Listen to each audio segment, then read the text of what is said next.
to the Nest Podcast, your weekly home for sports news, video game reviews, and hot takes with your hosts, Brandon, Zach, and Justin. Enjoy the show.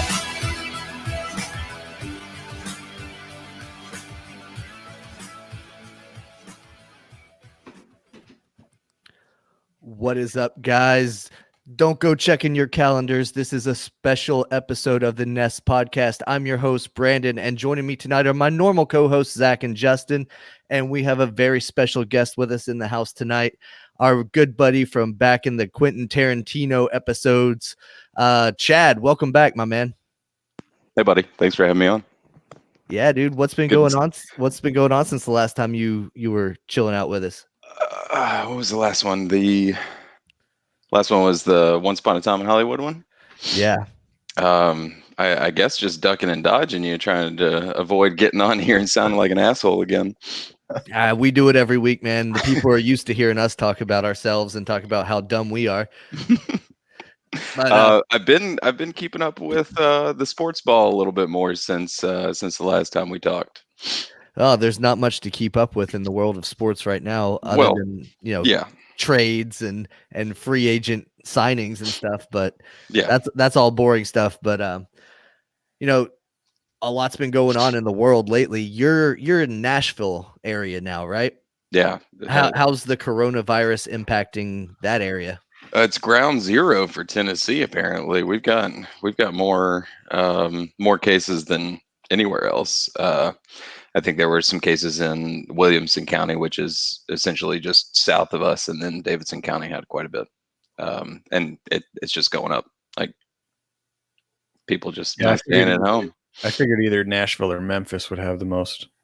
Memphis has probably grown since the last time that I saw it, which was a couple days ago. But the the biggest area is definitely Nashville.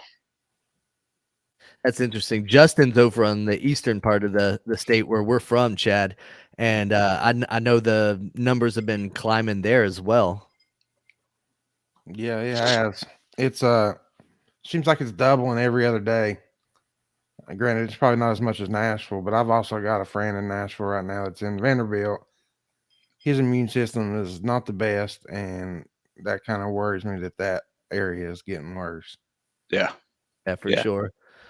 Our normal listeners kind of know what he's talking about. Chad, I know you probably haven't kept up with the world of boxing, but he's talking about professional boxer Roy King Jr., who owns the boxing academy in Johnson City. He was knocked into a coma during a fight and has been down there in Vanderbilt since January 16th. Oh, okay. So he's still in a coma in Vanderbilt right now? Yeah, he's making little strides, but definitely not where we want him to be. Gotcha. But the whole coronavirus, if it goes to that hospital, that's some of the sickest people in the world. So. Oh yeah, they shut down. I think one of the first cases that hit here in Nashville was a student at Vanderbilt, and they were quick to. I think that was the first place that I heard where they shut down classes. Yeah, that's good because Vanderbilt goes right through that hospital. Oh yeah, regularly. Mm-hmm. Yeah, it's been crazy that it's been happening everywhere. I'm in Florida, Zach's in Missouri, and all of us are somehow, some way impacted. We were talking before I came on. I'm the only one that's actually physically going to their office for work every day because I've been up to this point deemed too essential. But I don't really get that because all of my work is done on a computer in an office. All right. If you got internet, that you can do your job at home. Yep. And they are starting to finally look into the option of maybe sending us home. Fingers crossed. Hopefully by the time many of you even listen to this, I'll be working from home. So that's what I'm hoping for. Probably be Monday though. Gotcha. Whatever. But it has given a lot of people a lot of time to just sit around and do nothing. So what do we do whenever we're bored? We turn on Netflix, we turn on the video games, and there's been a lot going on in those realms. I know Call of Duty dropped their new Warzone, and you nerds have been going at it pretty crazy. Absolutely. Yeah. It's been out for, I think, 2 weeks now or something like that. And I mean, the timing of it is Perfect. good too, because everybody's at home with nothing to do and it's free to play. So you can download it for free without having to own Modern Warfare. And people have eaten it up, and I thoroughly enjoy it. And I'm not particularly a big fan of the Battle Royale genre, but this one is amazing. Call of Duty did it very well. It's almost better than their base multiplayer, because their multiplayer has some issues, but honestly, they knocked it out of the park with Warzone. I haven't played it. Chad, have you touched it at all? I did the tutorial. Okay, That's all I got. Not impressed. I know you're an Apex Legend guy. Yeah, well, I think that stems from me thinking that Fortnite is retarded and too cartoony, and enjoying Overwatch, which is also cartoony. But if you take equal parts of, the battle royale from like PUBG and Warzone, and then mix in the abilities from Overwatch with like cooldowns and stuff, that's what you got. You got Apex. So I like that.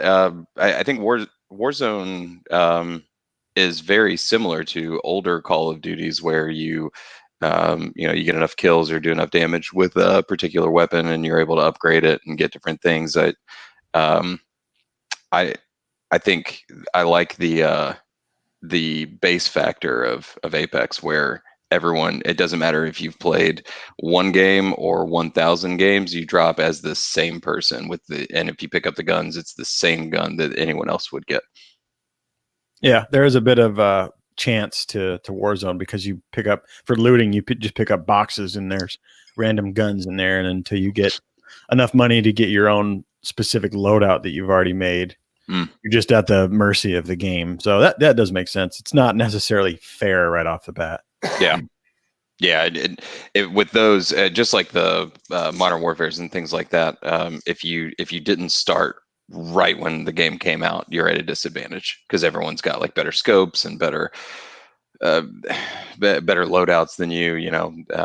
I think they do a pretty good job of giving you some decent default ones, but the just bare bones of Apex is a little better for me, I think. I don't know, makes it even or more even. Now, does playing the newest Call of Duty game have any implications or anything that would impact the Warzone? Yeah. Okay. Yeah. How So so? anything you unlock in multiplayer, like guns, scopes, like attachments, carries over to Warzone. So if you've got a fully maxed out M4 in multiplayer, you then have the potential to have that same weapon in Warzone. That's cool. So it kind of encourages people to kind of play both, or to, if you want certain things, to level it up or whatever. Yeah. Is it easier to level up in the I guess the real game? Yeah, absolutely. Just because you have more than one life, it's a lot easier to get more kills in regular multiplayer. And it's just a faster paced game, as opposed to Battle Royale, when you're just kind of trying to survive and get into as few gunfights as possible. So yeah, I can see how, to Chad's point, that sounds kind of grindy. If that's all you have is the Warzone and you're just grinding it out to get to the better loadout, whereas in Apex, you start, everybody's the same. I do like that about Overwatch. As you were talking, Chad, it did kind of make me think about when I was playing Overwatch a lot. And I do like that everybody comes in at, hey, whatever class you pick or whatever character you pick, that's what you are. There's no, oh, well, I got this extra thing that gives me this perk that, makes it to where you can't get a critical hit on me or whatever. Yeah. I know Red Dead Online, they had things where like you basically had a fucking iron bucket on your head and people could shoot you in the head 5 times and you wouldn't die or whatever. Sure. And then they would shoot you once and you would just fucking incinerate. Tell me the perk was called Iron Bucket. I don't know. I think it was some sort of like thing you could buy, if I remember correctly. It should have been called Iron Bucket. Now the things with like battle with Warzone and with Fortnite is, although it's harder, that reward at the end if you win is so much higher. Oh my god! And I'm speaking through my son. Which my son, he'd try to fight you if you said Fortnite wasn't no good. It's all the kid We're a does. little too old for Fortnite, I think. Yeah, he's in that age, but you can hear him, man, when he wins. Like, all I hear, it sounds like a buffalo. I hear him running around the house. I mean, you know exactly when he wins. It's like that feeling. I gotta imagine feels great being a kid, especially. Absolutely. Yeah. That's one thing I've noticed with Warzone is there's no other game that I have played where winning feels so good. Like it's just a lot of things have to line up. You have to be on point. You have to make the right decisions and get the best like ground, if you will, on the map. Like you can't have a bad position or you're going to get fucked up. So yeah, I definitely agree with that. Wins in particularly Warzone. I'm not necessarily too familiar with any other battle royale, but wins in Warzone are absolutely the best. Yeah. I mean, I don't play any of these, so you guys are kind of having the conversation right now. I don't play any of these games. I don't play any of the battle royale style games. I'm more of I like to go on my little quests by myself, do my own thing. I loved Red Dead single player. Yeah. I didn't even care for the online. I like Grand Theft Auto single player. I don't care for the online. I like to go off into my own world and do my own thing. I'm social distancing pro when it comes to video game playing. I'm the same way. Remember, I told you they need to make a social distancing game. Yeah, like no. Have Lysol as your weapon, spraying around a circle. Yep. I need to get a better mask. Yeah. I was just telling you the other day, Brandon, I just re-downloaded Grand Theft Auto and I'm going through it for the third time. I've got Trevor left and I'm going to see what happens when I choose him this time instead of Franklin or the main guy there. You mean choose them like at the end? Yeah, at the end. Okay. I think the only way that I've ever played it, I think I've only beaten it once. I've played through the majority of it a couple times, but I've only ever beaten the final mission, I think once. And I think I chose to where they all lived because I wanted to be able to come back later and do all the side missions and stuff like that and not have to miss out on anybody's particular thing. Yep. So I think what I'm going to do, because I've actually started replaying that game as well because I've been bored lately. And when I do get to the end, I think I'll make a save right before it and then just do all three just so I can kind of see what happens. That's smart. I never thought of that, to be honest with you. I just played through it. But the good thing about playing through it multiple times is you know the best missions. So you can play the game exactly how you want to play it, like to the fullest of its potential, I guess you'd say. Yep. Yeah. You know where all the good whores are. Yeah. And not only that, even if you know how to beat a mission, it's still hard as heck. Like running from the cops and doing certain parts of the mission, there's no way to do it easily. There's not like you can't figure it out to where you go, I can easily do this. I mean, it's still a challenge each and every time. And I think that's what makes Grand Theft Auto so great that you can replay it. Yep. Same thing with Red Dead. The replayability is always going to be there because you forget so much over the course of playing games like that because you get sidetracked. You forget what's part of the real game and what's part of whatever I did. You can go back and do it the same way, or you could go back and do everything completely different. And that's what makes video games fun. For sure. There's a video that I'll have to send you guys, and it details how to make the most money through Grand Theft Auto's like stock system. When you do certain, I think assassination missions for what's his name that can't walk that well. Yeah, the nerdy guy. Yeah. Anyway, doing those missions makes certain companies' stock go low, and then if you buy a bunch of stock when it's low, you can sell it when it's high and make a shit ton of money. And if you do the steps through this video, you can end up having like $1 billion or something at the end of the game. Yeah. But be careful playing the stock markets and stuff, because then you'll have people calling you out on Twitter and things like that for buying when it's too low or having advanced knowledge of what's happening. I didn't know that buying stocks was an option in Oh, Grand Theft Auto. it That's certainly funny. is. It certainly Yeah, is. yeah. Yeah, It's not forced very much, but it's there. yeah, you pull out your little cell phone and it's on your little internet device thing. I remember messing with it, but I never made much money on it because I didn't know the hack, I guess. But Yep.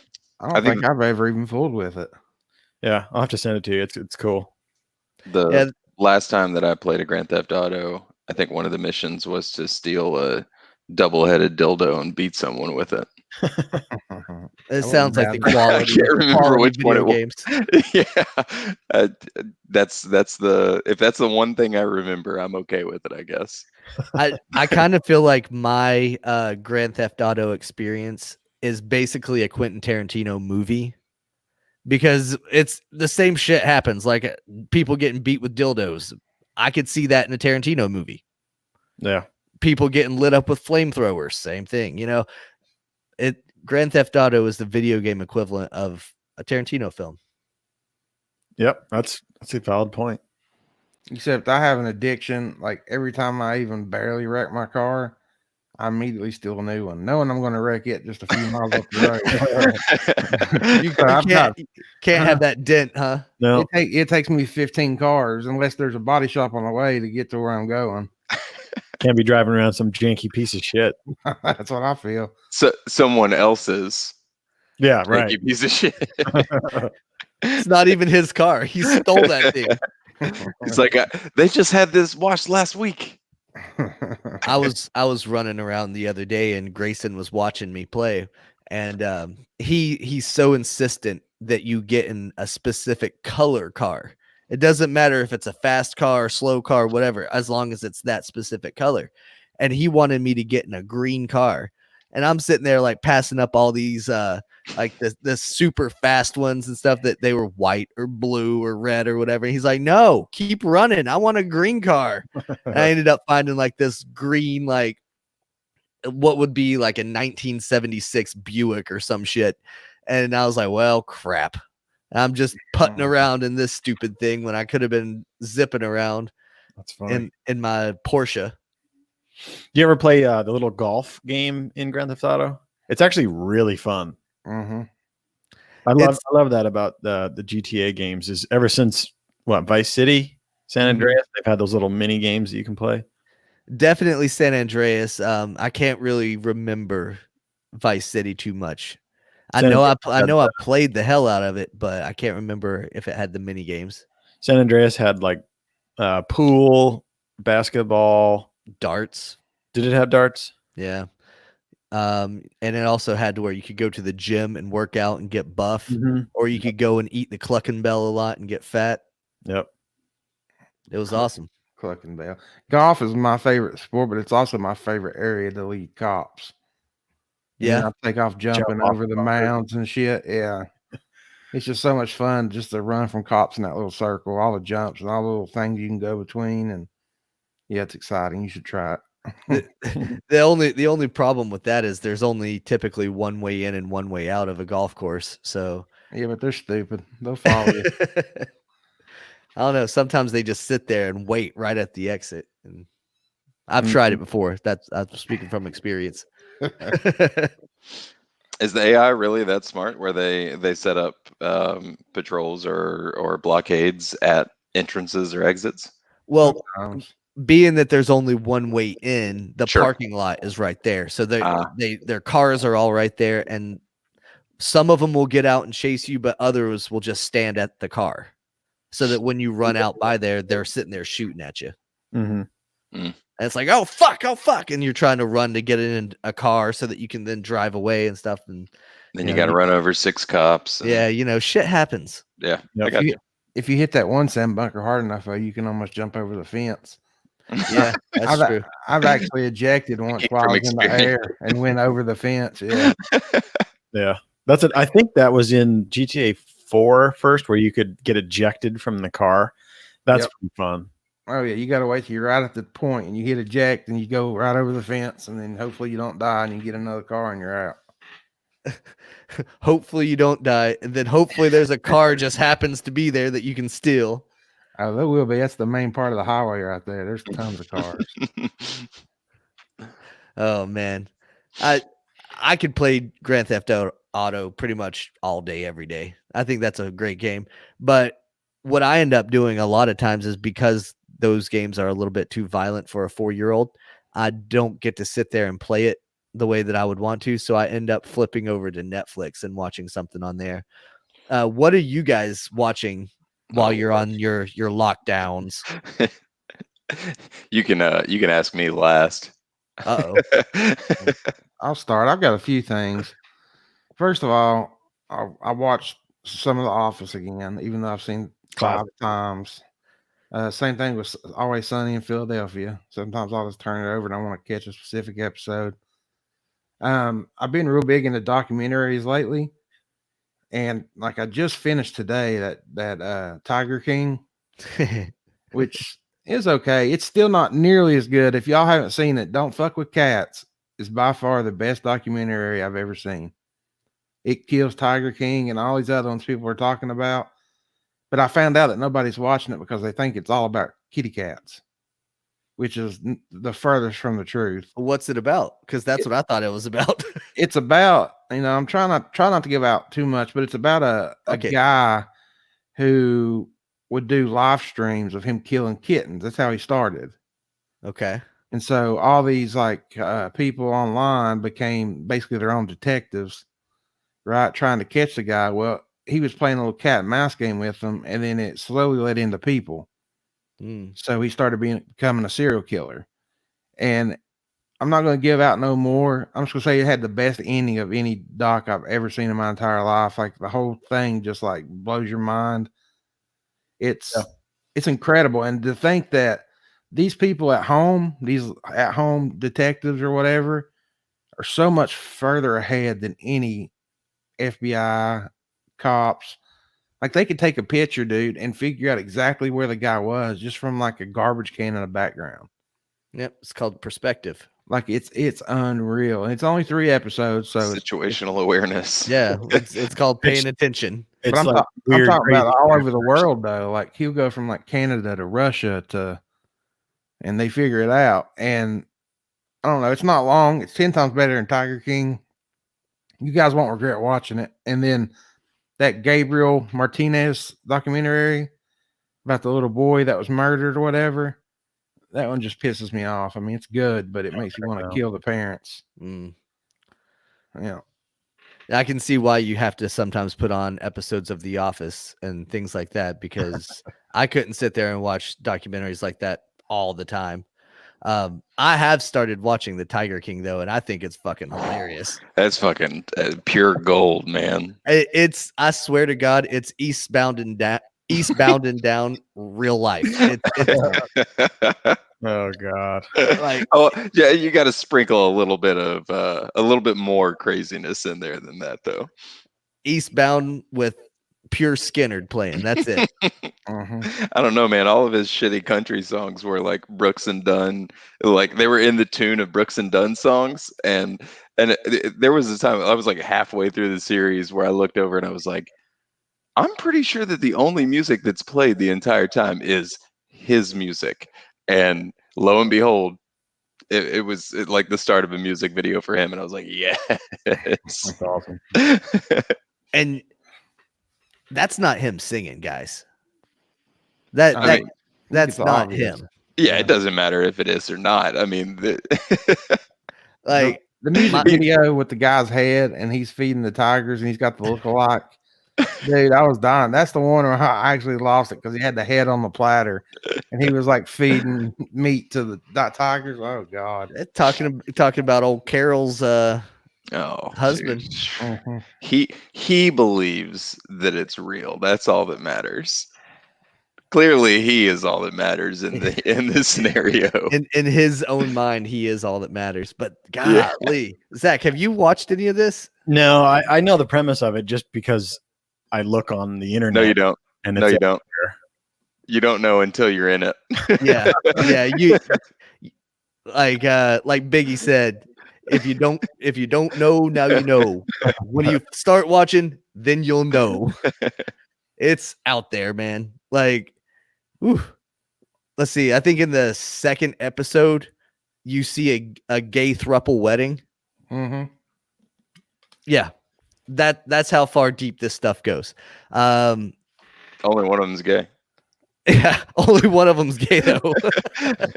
Sucks to be the other guy. The other guys.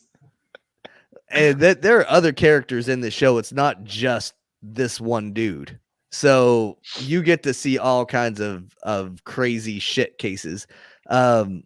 Allison commented and said the doc guy is nuts. Yeah, he is. There's this dude. He's basically a cult leader that is the Tiger King's mentor, idol, or whatever. And then there's this old Scarface type dude that lives in Florida that he became a huge drug dealer to support his exotic animal habit. It's the other way around, but yeah, right. So I mean, you can't be mad at him. He's just trying to get his animals on. That line was totally like, that's a missed opportunity. They should have used that, and if they may have, but they should have used that in any kind of trailer for the show. They should have been like what was the line? I used my drugs to fuel my exotic animal habit. Yeah, something like that. Yeah, it was somewhere in there. Yeah, That's the gist. The craziest part is he'd leave it on his voicemail. If you're calling for drugs, and he would add the the detective agencies and shit on the message. Like he didn't care. They knew he was giving drugs up, including you, Miami-Dade. Yeah, so, that's right. Oh, yeah. But then the Carol lady that we're talking about, she's the one that plays the I'm the savior of these animals card, and I'm the victim of all these crazy people and all this stuff. But she's just as batshit crazy as the rest of them. Mm-hmm. She thinks she's got this big animal rescue and all this stuff, but she just keeps tigers in cages. That's all she does. And then she charges the public to come and fucking see them. When you rescue a dog, you don't charge people to come and pet your dog. She doesn't pay the workers either. Yeah. She's conned everybody into being a volunteer. She's essentially the H.H. Holmes of the of the exotic animals world. All of them are thinking the same thing. Like, I got to be a blue shirt. I got to get to that light blue shirt. Zach, why didn't you should have just binged it, man? We should have told you we were going to talk. I mean, you should have known that we were going to talk about it, but yep. Feel like we're ruining some essential parts for you. Well, I agree, Anthony. I think we all agree with you on this one, Anthony. The only thing for sure in this life right now: death, taxes, coronavirus, and she killed her husband. Carol killed her husband.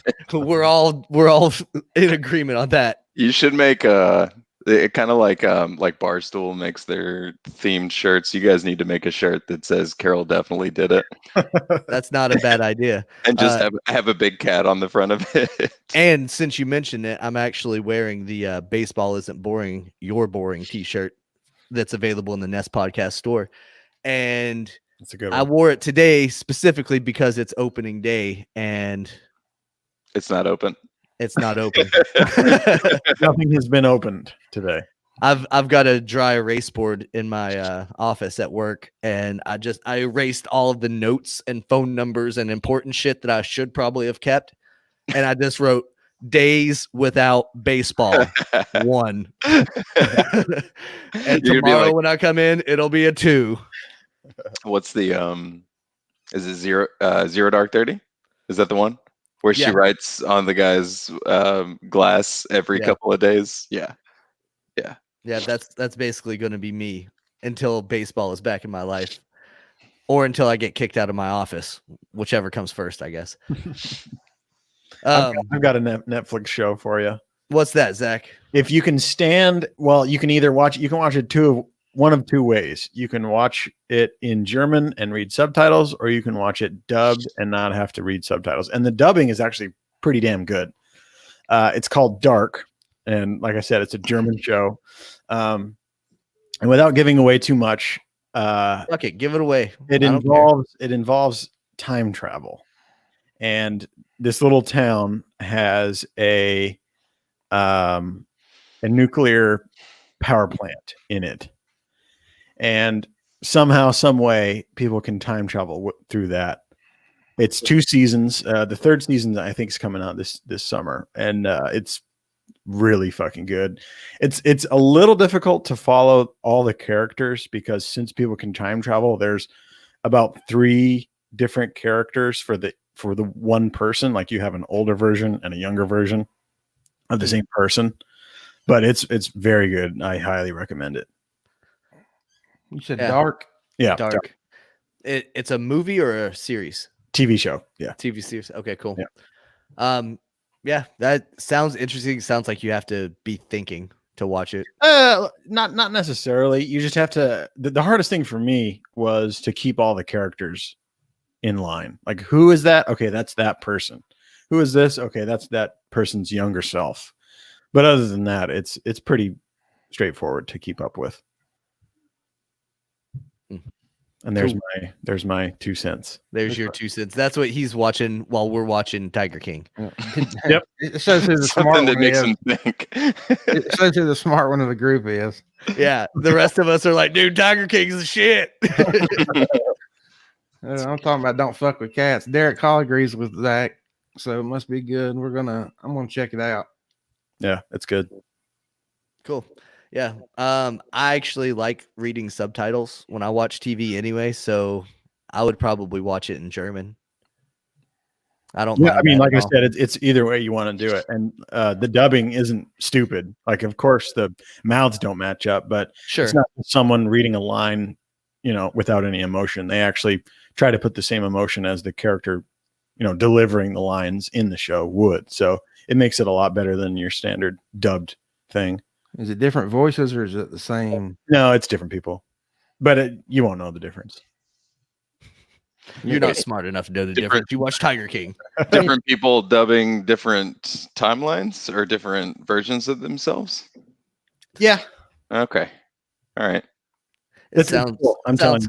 It sounds like one of those ones that you have to watch it to kind of understand what's going on, Sure. and you kind of have to be a little bit aware of timelines and jumping around and stuff. We watched a movie not too long ago. I can't remember the name. Quiet Place or It's a Quiet Place or something like that. With Yeah, with with- John Krasinski or whatever his name is. yeah, from The Office. Yeah, Jim from The Office, yeah, and Emily Blunt, smoke show. But that movie was kind of strange. Have you guys seen that? Any of you? Yeah, I watched it way back when it first came out. I did. I didn't like it because like they were quiet the whole time. I know that's the point of the movie, but I was like, damn, dude, like this is. I really wish they would say something. Like I don't know, it left something for me there. Did any of you guys watch it in the theater? I bet you Nope. that was very awkward. Oh, it was. Especially so I watched it in a theater with the motorized chairs. Yeah. Yep. Yeah. Yeah. You'd hear Yeah. And like there was at least one time that I had to get up and go to the bathroom, but I mean someone just shifting, and they're motorized leather chairs, so it sounds like people are Yeah. farting the entire time. And you can't help but be like, because in that movie, I mean, it's just It's quiet. It's so fucking still the entire time, and anytime that they are making noise, you're worried about when the monsters are going to hear it and stuff. God, it's such a good movie, though. I liked it too. I'm so bummed out. I think the new one was supposed to come out last Friday, and they had to postpone it. And Cillian Murphy or Cillian Murphy, whatever his name is supposed to be in it. And I love it, almost everything that he does. But that's going to be great, especially if he ends up being bad in the movie. Oh, it's going to be so good. Oh, like a villain, like a bad guy. Yeah. I mean, you've got your occasional survival. I mean, like Walking Dead is a perfectly good example of it, where you've got someone that appears to be good and they've got an ulterior motive to do something bad to the protagonists. See, that's a show, and feel free to hate on me if you want to, but that's a show that I fell out of interest very quickly in that show. Oh, I never fell in. I liked the first 2 seasons or so, and then I was like, I'm good on this. Yeah. Yeah. I Yeah. think What it's on like season what, like 11 or 12 or something it's like up that there. now. It's Yeah. I don't even know who still watches that damn show. I think a lot of people dropped out eventually. I dropped families of the actors. something. I dropped out after about season 4 or 5, right after they killed the Asian kid. Can't remember his name. Anyway, yeah, the first few seasons of that show were super, super good, but they just went off the rails. It was strange, and they had a spinoff that was really good for its first season called Fear the Walking Dead, and it was set in L.A. And that was super good for its first season, and it did the same fucking thing. They just went off the rails, and they started moving all these different crazy places. I don't know why that show did that, but whatever. No. I've got a really good movie for you guys. I know you guys will like it. It's Mark Wahlberg. It's on Netflix called Spencer. It just came out about 3 weeks ago. Basically, it's got Mark Wahlberg. I can't say it. Wahlberg. There you go. Post Malone. There's all kinds of people in this movie. And it's basically he was a cop, and I ain't going to tell you why he did it, but he beat up the sheriff or whatever. So he went to jail. And then when he got out of jail, he noticed that something was going corrupt. So he took it upon himself, and he's a boxer in his past. So he got some new young up and coming boxer that was living with his coach and him to help him. And it is freaking awesome. I'm shocked it didn't go to a movie theater. I'm shocked it was Netflix only, but it's really good. It's called Spencer. Nice. I think didn't he write it? Wahlberg? I think you're right. Yeah. I can see him writing it. I saw it. It was good. It was good. It's pretty good. And I'm a boxing fanatic. I had no idea it had anything to do with boxing. It just lucked up like that. Oh yeah, it's awesome. Nice. And like you said, you were surprised that it didn't go to theater. That just goes to show you the pull that Netflix and the rest of these streaming services have. Netflix has full feature movies, its own TV shows. I mean, they're doing the whole damn thing now, and they're producing it all themselves too. Well, they have big name actors that signed exclusive deals just with Netflix. I know Adam Sandler signed up a deal that he was going to do like 7 Netflix movies, and to date he's come out with 4 or 5 of them. But yep, David Letterman's got a show on there. Seinfeld has his show on there. I believe Dave Chappelle signed to do 5 or how many ever comedy specials solely with Netflix. So yeah, they've got the power now, as opposed to the producing companies of yesteryear. they lost Friends though. They did. Did they? I thought they re-upped it. No, they paid $100-some million to keep it for Another year or whatever. But and then they eventually lost it. It would have cost them so much fucking money to keep it, rather. It's okay. My daughter has the box set. I'm pretty sure Veronica said something about HBO picking up the Friends franchise for maybe a reunion series or a movie. I'm not sure. I did hear a rumor about that. Yeah. If anybody's watching and knows, go ahead and feel free to comment and let us know, because the fuck else are you doing? Yeah, right. Be our Jamie for the night. But yeah, so a lot of cool things that are floating around out there for people to do. I've been on HBO a lot. Yeah, Westworld and stuff. Yeah, I mean, Westworld is that first season is phenomenal. God, they could have made that show 1 season and just left it alone, and it would have been perfect. That's what I thought when I finished the second season, because so much shit went on that I didn't necessarily understand in the second season. Yeah, I thought this almost could have been just a one-time deal, and it would have been amazing. Yeah, 2 is a bit of a stretch with the different timelines, and then 3's doing some shit with some timelines too. But I'm sure they'll all circle back around. I think the first season was it kind of dabbled in the timelines thing, and the second season was like, well, let's go a little further, and this one's just going full bore.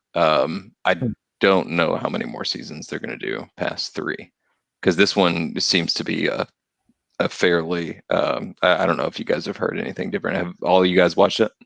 No, I haven't seen the 3rd season. Yep, I've seen up to season 2, but I haven't started season 3 yet. Yeah, Justin, how about you? No, Have you seen the 1st season?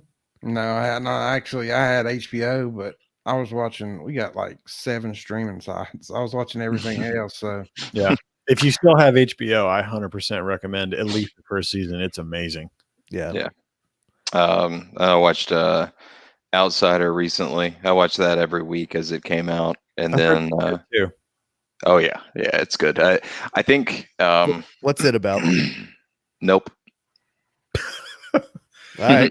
All right. No, it's I mean, if you watched have you watched HBO recently and saw a preview for it? Nope. Oh, okay. See, how's it feel when you get hit with a nope? That's fine. I just don't want to ruin anything because it's a really I'm good not going to story. go watch it. Jason Bateman is he stars. That's loosely placed on it, and he's the producer of some capacity, executive producer maybe, it doesn't matter. And I know that he wrote some of it, but it's based on Stephen King and or a Stephen King book and some of the Stephen King characters, and it's about like the I'll tell you what happens in the trailer that I saw. Basically, Jason Bateman has a perfectly good alibi for where he was when a certain amount of or a murder took place, and someone who looks exactly like him committed a gruesome murder on a kid, and they try to throw the book at him as quick as possible, and it goes south really quick. I did see this trailer. Yeah. Now that you described it, I have seen that. And yeah, it looks interesting. It's one that I could see how you would want to stay up to date with it and watch it as it's coming out. Mm-hmm. I'm just waiting for the next Mandalorian to come out. I'm jonesing for some season 2 of that show. It was good. It was very good. It was good where there were plenty of kid oriented things that made it interesting for kids, but also for adults too. Jon Favreau did most of it, right? Yep, Or all of it? Yeah, I don't think all. I think he had his hands in most of it. yeah, But there were a few guest directors and guest writers of the episodes along the way. yeah. I mean, he did so well with Iron Man and with I mean everything that he does that is that is fiction is just insanely accessible. Yeah. And you're a big fan of the Marvel universe and all that stuff. Zach and I not so much. Justin, do you like those movies? yeah, I do. I can't get into Star Wars, so I Mm. haven't seen Mandalorian or any of that. But I do like Marvel. I like Iron Man, all those guys. Mandalorian's good as a standalone though. You don't even really have to have seen any of because it takes place post most of the bullshit that's going on in the universe they're trying to make right now. Yeah, they're in like a in between time in the Yeah. middle. So the big picture stuff doesn't matter at all. Yeah, and most of it, any of the characters that you run into, like they never really dug into Mandalorians. Hell, most of the people that are watching it don't even really relate it to where it actually comes from in the movies. So yeah, I mean it's totally a one-off that you could watch. It like Rogue One was almost a one-off where you Yeah. could just watch it and not really worry about the others. It was still a good story. But what's cool about Mandalorian and Rogue One is there's enough dropped in there for Star Wars Mhm. fans that it keeps the Star Wars fans interested. Like in Mandalorian, you would see Mandalorian in a little cafe or bar looking area, and you would just see it as, okay, he's just sitting there in this bar up in this booth. But Star Wars fans see it as that's the booth where Han Solo was sitting. So we are like, oh God, that's it. He's there. And you're just like, yeah, he's chilling. Mm-hmm. But you're still watching and you still can enjoy it. Yeah.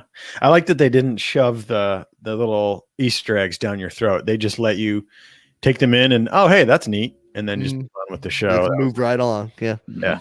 Speaking of the Marvel universe, I did recently watch Spider-Man Into the Spider-Verse. That was very good. Very fresh take on the Spider-Man world, if you will. It's on Netflix too. You know, I was thinking about it and talking to a buddy at work the other day about, you know, how Marvel movies have like the preferred viewing order. And, you know, like if you have to watch it in this order for it to make sense or whatever. And obviously, watching Into the Spider-Verse randomly doesn't really fall in line with that. But I was thinking about Tarantino films, knowing that we were going to have Chad on here. And I wanted to ask you guys, do you think that there is a preferred viewing order to watch the Tarantino films? I mean, Kill Bill, you would have to watch part 1 for part Sure. 2. Sure. Yeah. Yeah, that's what I was going to say. There's a few movies that, well, are there even a few? Or are those the only two? Kill Bill and Kill Bill 2 are pretty much the only ones that are. What I was going to say. Everything else is a standalone. But just like the Marvel movies, yeah, they have sequels, but you don't necessarily watch the sequels one right after another. Like it'll be 3 movies later, you would watch Thor 2 or whatever. Mm-hmm.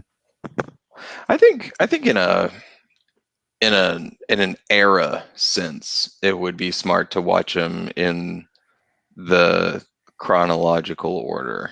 That's what I was thinking too, because with like Hateful Eight, you're kind of back in like the 1800 pioneer times. Yeah. Django's Django. back in slave times. And then Inglourious Bastards, and then World War II. Jackie Brown, maybe. No, Once Upon a Time would be next. Oh yeah, that's true.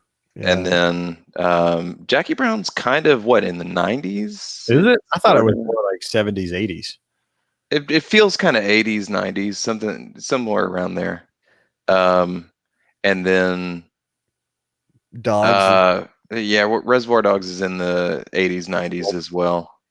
Pulp Fiction, about the same. Yeah.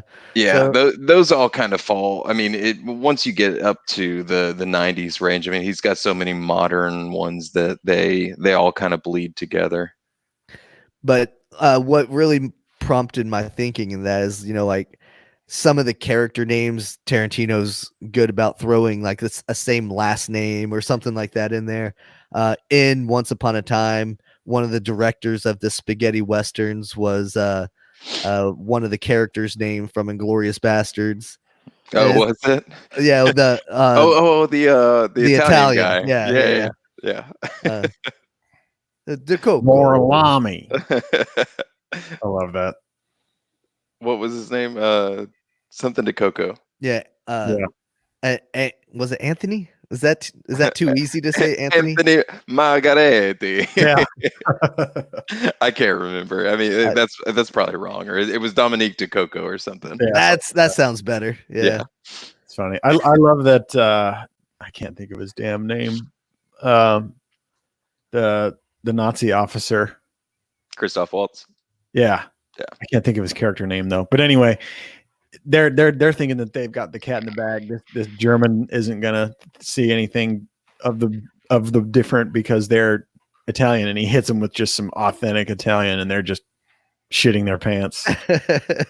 Yeah, he's very, very intelligent. Like every role that he plays, you can tell that he's just a really smart guy because he can play all these intelligent characters. It's like, yeah, he's probably really fucking smart in real life. Yep. And then you hear him in interviews and stuff, and he's very well spoken, and for sure. Unlike us, who just kind of ramble about stuff. I was gonna say one of the best interviews that I ever heard was, and it was the English. Just their English was more well spoken than any of the other people's. I think I texted you about it when I listened to it. It was the singer of The Refused on the Lead Singer Syndrome podcast. Mm-hmm. And that guy had so much charisma and had so much he was just more well spoken than any other person that's ever been on that. And I listened to I was driving from Texas to here, so I had like 10 hours to listen. I listened to literally 10 of them, and it was in the very middle, and I was like, he's the best person to have on here. They should do a weekly thing with him. And at the end of it, he was like, oh yeah, so the singer of Silverstein said something and about his band, and he was like, oh, you're in a band too. Oh damn. Yeah, it was like, oh yeah, it's called the lead singer syndrome. I just interview lead singers, and he was like, oh cool. He had no clue what the premise was. No. That's cool. Whatever. Yeah. Foreign people are much more well spoken than we are. Yeah, it's probably even in English. it's probably because they don't grow up speaking the English slang that we all grow up speaking, especially those of us that were fortunate enough to go to a public school and really get into the slums in East Tennessee. In East Tennessee. County. But they learn their native language and then they learn proper English as, older teenagers or whatever, and they're only taught the proper way to say things and the way to say sentences and all that stuff. I would probably say it's very similar to when some Americans learn Spanish or French or whatever, and they only teach us the proper way. We don't know the slang. Yep, that makes sense. I can guarantee you, when I speak Spanish to someone, I still sound like a redneck. Well, that's you. I would imagine so. You didn't learn it in a fluent capacity though. You just learned it to pass a class. There's a difference. Quite a bit. I had it for 4 years. I can speak quite a bit of it, but it's still very, very I find a way to put my twist on it. I bet you have a thick accent. Like Donde style baño. Okay, well that just blows my theory completely out of the water. I was signing up for my classes last semester, and I tried taking English as a second language as an easy credit for I had like 2 hours that I had left to get, and I was like, can I just sign up for English as a second language and probably make my B in that? Yeah. It's like my 1B, and it's in English as a second language. I'm like, I'll take it. Fine. Hey. And Chad, you sent me a text recently that kind of opened my eyes to a new director that I had never heard of before. Oh God! I was trying to scroll through my text to find it. Oh God! But it was the Ugandan version of Tarantino. He's real. Oh my gosh! Did you watch any of the clips on his website? No. I mean, I probably should have before getting into this, just because it was so contextual. Yeah. It's intense. Hollywood, Jesus. Yeah. Isaac Godfrey Jeffrey. Yeah, I think you should send that link to everyone that's on here right now, or just Jamie. Can you post that? Cool. Yeah. IGG Nabwana. And holy cow, does he have like films on that site, or is it just like clips of whatever he's done? Oh, he's got full on films, full length things that he shoots, directs, writes, all with no budget. Damn. And the shit is intense. Like in one of the clips that I saw, it was guys in a crowded bar or whatever, and then 3 guys ended up getting headshots, and it looked no shit like they got shot in the head and their brain splattered all over the bottles in the back, and it was like, whoa, okay, wow, this is intense. I mean, he may have really killed those guys and then was just like, okay, move on to the editing phase. But this isn't how you make film. But he's good at what he does. I'll tell you that much. What if you found that out down the road? Like all the stuff he did was like real. And that's why it looked so damn good, because he was really doing it. I mean, it would make sense. I wouldn't doubt it. Hyper violent, hyper comedic, and distinctly Ugandan. Rambo meets Bruce Lee sensibilities. We'll just say that. Yeah, I mean it's intense. I'm trying to pull up the link so I can post it in the comments for anybody that's interested, because this guy's pretty cool. And like I said, he does it all with no budget, and he just makes shit happen, and it's pretty badass. Yeah, I came across it. I'm sure that, since Google's watching and combing through everything that you and I talk about, it served it up to me in Google News and was like, you should see this. And I was like, but you're damn right. Someone's been reading my diary. And I immediately sent it to you. And I just immediately sent it to everybody watching. Yeah. So it should be coming through in just a moment, guys. It's thinking about it at least. What Hollywood? Jesus Christ. Yeah. That's it didn't. It didn't send it. Huh. Weird. I guess I can't post links in this chat message. Sorry, guys. Yeah, oh, there it goes. Job. It worked. It worked. So there you go, guys. Enjoy. Feel free to go and watch some very, very violent graphic clips. I just saw 3 people drop off of our live viewer stream, so I guess it worked. Like, I've got to see this shit. I hope we don't get demonetized now. Oh well, that's not like we're getting paid for this anyway. We were never. You have to be monetized to be demonetized. I think we're in the clear. Yeah. Jesus. Anyway, anything else new going on with you fellas? Well, so since the last time that we talked, I was exclusively on my Xbox One, and now I have both, and primarily spending time on PS4. So there are so many campaign single player games that are amazing on PlayStation. Now I only enjoy I only enjoy the victory, the feeling of defeat. You're fucking up, buddy. So that's why I only play multiplayer. You're fucking up. We're in completely different worlds, man, because I only play single player. I have to have an ability to pause. That's my main thing, and I can't pause in online because camping. Yeah, but I mean, if you're running and you're getting shot at, and all of a sudden you've got a kid that's saying, "Daddy, I just pissed my pants," you can't be like, "Oh, tough shit, kid." Daddy's dodging bullets, motherfucker. Daddy's in Skulltown right now, and it's real hot. Hold tight. Yeah, he'll understand someday. Deed's done. What's it gonna hurt? It's like you did it, sit in it. I mean, that's a good point, but you pissed your pants, now sitting in them. That's Brandon's like, I pissed my pants an hour ago. You see me complaining? Gotta do Zach, I'll give Warzone a shot with you guys. Just add me on the PlayStations. It's the same. Chad Don't Dance on everything. Sweet. I will do that. Yeah, it's Chad's gonna get a bunch of random people sending him invites now. Like, I'll play. Hey, I don't care. Unless it's Overwatch, and then you got to make sure that you're somewhere near my rank to be able to queue up with me. Do you have the full Modern Warfare game or just Warzone?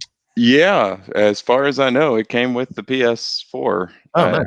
I've loaded it up, but I didn't play the tutorial for Modern Warfare, but I played the tutorial for Warzone. Sure. Because all the streamers that I watch.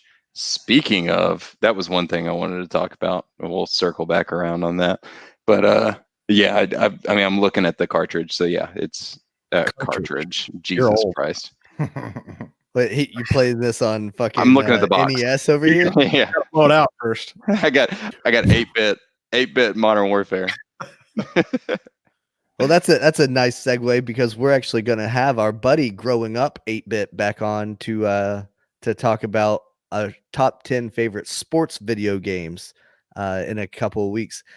In the description of this episode, you'll see that we're going to have random guests for the next month or so coming on while everybody's quarantined, while everybody's just at home, not really doing shit. We figured, why not reach out to some of our favorite guests and have them join us and talk shit for a little while. So we have a pretty full schedule throughout the month of April.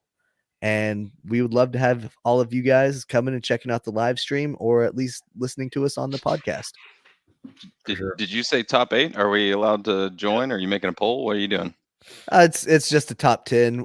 We are making the list ourselves, and we're presenting it as this is our list. If you don't like it, get your own fucking podcast. Yeah, we Fuck off. figured anyone who gives a shit will tune into the live stream, and then they can just go crazy in the comments and say, fuck you, this game is not on this list, or put this game on the list, or whatever, and you can just duke it out in the comments. But the list will be made by us. Yeah, and you said it's just sports games. Mhm. Yeah. We're keeping it specific to We did That's cool. top 10 franchises with Ian maybe a few months ago. Mhm. He's got his own streaming channel. You mentioned a streamer. He's streaming growing up 8-bit. He tries to kick it with all the old school games that we grew up with. Mario, Zelda, all those classic, games. He does requests for like the hardest games, and he'll go and try to beat the hardest old school games. Like I saw him playing Battletoads one day, and I was just like, Oh god, I was Battletoads like, is so just watching this makes me fucking rage. Yeah. So, Yeah, but there's a place about 20-25 miles southeast of Nashville called Game Galaxy down in Murfreesboro, and they've got like 500 arcade games. Ooh. And you basically pay like 10-15 bucks for the entire day, so you can come and go. As they give you a wristband, it's like a bar. You just you come and go. But they've got like probably 200 old school and some new school pinball games. But then some of the games, like you said, like Battletoads, just gave me flashbacks of just horrific nights where I spent entirely too much time on one particular level because you just can't beat it. Like old Dungeons and Dragons side scrollers, or like the X-Men side scrollers, or like the Simpsons side scrollers. All of those old ones, they've got them, and they're all free play. So I finally beat the Simpsons side scroller. nice. And I How was long like, did it take you all day? I don't feel any better. I still feel defeated because like I know it would have cost me at least like $20 to play through it. It did. It cost you your $15 admission. There you go. Sure. Yeah. But we have 2 of those here in John City now as well. And I went to a kid's birthday party the other day, and I beat Ninja Turtles while I was letting my kids play. But they have a bar, and they actually serve alcohol to the adults. This place doesn't. Yeah, they have a bar. So like if say you're in there with your kids and they're playing, you can sit down. They got couches, you can drink beer or whatever. Let the kids run wild. I think it's about 10-15 bucks for I don't know how long, but I can't never make it that long. So I went to that one in Johnson City, the Silver Ball City. It's pretty small though, right? yeah, they've got a bigger one near the movie theater. Oh, okay, cool. It's where the old laser tag used to be. Y'all remember that right there near the AMC theaters? Yes. There was a laser tag inside of it, and then like an arcade on the outside of it. Yeah. Now it's just one of those old school arcades, just a little bit bigger. Gotcha. Yeah. Brandon, you may know if they say near the Electric Cowboy, you'll know what he's talking about. Yeah. I'm old. I never did play Cowboy. I was telling my Neither wife. did we. I was We only telling went my wife by about the force. Electric Cowboy the other night. We were talking about shitty bars that we used to go to. The short conversation. Yeah, well, man, that I had a lot of good times at that bar though, because I would get drunk and people would just walk. For some reason, they would go to the Electric Cowboy and just walk around the dance floors, like literally just walk laps. And Boot scooting and boogieing. And I would sit in my chair or my bar stool, and I would just hold up a hand and high five all of them as they were walking by. That's funny. I had the best time just high fiving random people and laughing at all the drunk assholes out there line dancing. And they was laughing at you. Look at that drunk asshole high fiving everybody. The thing is I would do it after like one beer. I would just be out there trying to have fun. Yeah. I saw midget wrestling there once, or I don't know if I saw it or if I don't know. You don't know if I you ended saw it or you were dreaming? No, they had midget wrestling, but I don't know if that's the reason I was there or not. Let's put it that way. It was my bachelor party, my bachelor party. It's right when they opened. Like that was literally the week they opened. And that's been what, 12 years ago? I don't know. And like I said, it was I just remember midgets wrestling. I don't know if that's what was going on, if it was a fight that broke out, but it was pretty legit. So And a Velcro wall that they would stick to. I wish they didn't have it. No, they did. They did that at some point. I can't did remember they? when. Yeah, it definitely happened. Great. It's terrible. Guys like Steve-O would come to town and have shows at the Uh-huh. Electric Cowboy and stuff like that. It was a pretty wild place in Johnson City. I'm gonna staple my nutsack to my leg. So fucking weird, man. Very. But Chad, you were going to talk about a streamer that you knew or that you Oh were. yeah. So Oh, what's yeah. up with that? Well, not that I know. I mean, I know of a few local guys here, but the guy. So I never really got into Twitch until Stone Mountain 64, and I think I may have mentioned him before on here. Have you guys seen any of his stuff? No. Oh God! So he posted one this week of he's got a certain series that he does. He does like for real deal, like him and two of his friends or three of his friends, depending on if it's a 3-player squad or 4-player squad. They'll go in and they'll legit play the game the way it's intended. But any of the war ones, and it started, I think, back in like Battlefront days, and he would pretend to be the CO. So he would come in and give out like legit orders with a like a filter on his mic to make it sound like he was actually like speaking through a walkie-talkie. And it's I think the first one that I ever watched was YOLO on the Battlefield. I think that's what it was called. And then like the most recent one I think is like YOLO on Warzone or whatever. Anytime you see any of Stone Mountain 64's videos that say YOLO, you're gonna laugh your ass off because he barks orders at the whole squad. But like when he jumps out of a plane, he gives like actual like he pretends as though he's really taking the damage. He makes the noises. He talks about like needing, going to pick up his squad mates, not leaving a man behind. Just random shit. But it's always his delivery, and like he'll yell at his mom, or he'll yell like his mom's telling him to come and eat. His mom doesn't live with him, but it's hilarious. Yeah. I'm sure people online don't take too kindly to that. Yeah. It's relatable. There's a doc on I think it's Amazon that's about streamers, and there's a guy that does that for Grand Theft Auto, but he acts like a real cop. And online he'll go around and he'll pull people over. Trying to pull people over. And he'll read them their rights and handcuff them and all kinds of shit. And he's famous. He's like, I don't know what the doc's called, but it's on Amazon Prime. And it's all about Twitch streamers and how they make money and what all they do and all this stuff. But I mean, that's hilarious though. Like if they wreck a car and they see him, they know who it is, and they're like, "Oh shit!" And then he pulls up and he's like, "Get out of the car!" And he's like doing the whole thing. That's awesome. It's very funny, yeah. That is hilarious though, because everybody just goes on there and plays the game, but these guys have found a way to play the game but create their own like thing that people will follow, and it's unique, so it has more people gravitating to it.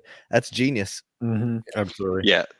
Stone Mountain has like when I started following him, he had I think like 300,000 followers. He has 1.9 million now. Nice. So yeah, it's I mean, I just sent you the link, Burr, if you want to share it. That's this one. It's so funny when he gets in. So he'll get into some where people know who he is, but when he gets into random ones, he only does the YOLO ones when he doesn't know any, when it's completely random. And the responses from the people is half of the fun in it, just because they're like, yes, sir. Yeah. Hi, Captain. Oh, that's great.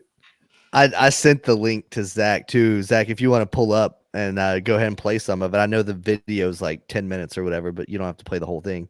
Let's play a clip. This is Stone Mountain 64. Give me a minute here.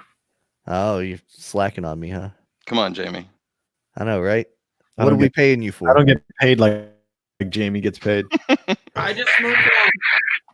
Squad, this is your commanding officer. There is no, I'm going to be relying on you during this mission. You understand me? Affirmative. Copy that, eat me. I got positive comms on you. We are ETA. 1 minute to drop. Stand by. Brilliant, dude. Brilliant. And his actual his call outs are right now. You need to calm down, clear the grids here. Over. That's great. Oh, I'm gonna have to watch some of these for sure. oh yeah. Thanks for introducing me to a whole new YouTube rabbit hole. I'm sorry. I Kind would of say you're welcome, but I'd say I'm sorry. reminds me of the type of humor that you would expect from like action figure therapy or something like that. yeah. The biggest thing for me is that he doesn't laugh through that. The responses I would get from people would make me crack up. Yeah, but I would probably die. he holds it together. Yeah. Anyway, you guys got anything else you want to talk about tonight? Because we've been on here for a little bit over an hour now. I'm all set. Chad, are All- you got anything fun that the people should know about? No, man. I mean the Tiger King is really all that matters right now, right? Yeah. I mean, we kind of touched on that. Well, hey, oh. Be careful what you're touching there, Chad.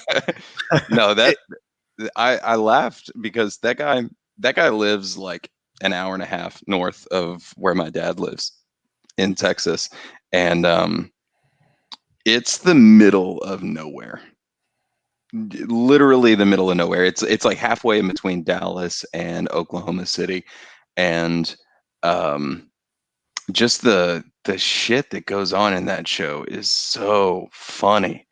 And to know that it happens in a place where, like, if that stuff happened around Dallas, that would be mildly acceptable just because of how many different walks of life there are in Dallas. But man, that place is so desolate that it's humorous for sure. Watch it if you haven't. Zach, stop denying it. Just succumb to the evil. I've got homework. You do. And, like I said, we have a lot of episodes coming up. So by one of these next episodes, I expect a full recap from you, Zachary. We'll be back every Monday night to talk about our sports from now until the end of eternity, until the apocalypse happens. That's apparently right around the corner from coronavirus. And but we're going to be back April 1st with a special interview. We'll be back on April either 3rd or 4th to do a top 10 WrestleMania moments episode. We're going to have another episode with another guest or two talking about Starlink in the beginning of April. And we've just got a whole lot more planned for you. Like we said, the top 10 list with growing up 8-bit. So all April long, you're going to have Monday night episodes, and then you're either going to have a Wednesday or a Thursday night episode. So buckle your seatbelts. Stay tuned. It's going to be a wild ride. Maybe as wild as Tiger King. I don't know. That's a bold statement. Very bold. I'm just See trying what to I get did there. Just trying to get clickbait. Just trying to get the clickbait. All right, guys. We'll catch you later. Peace.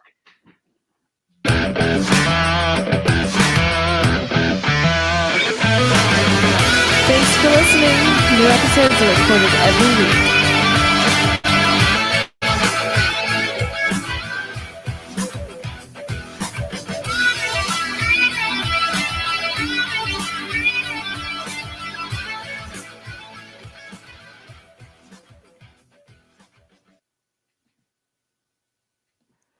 That's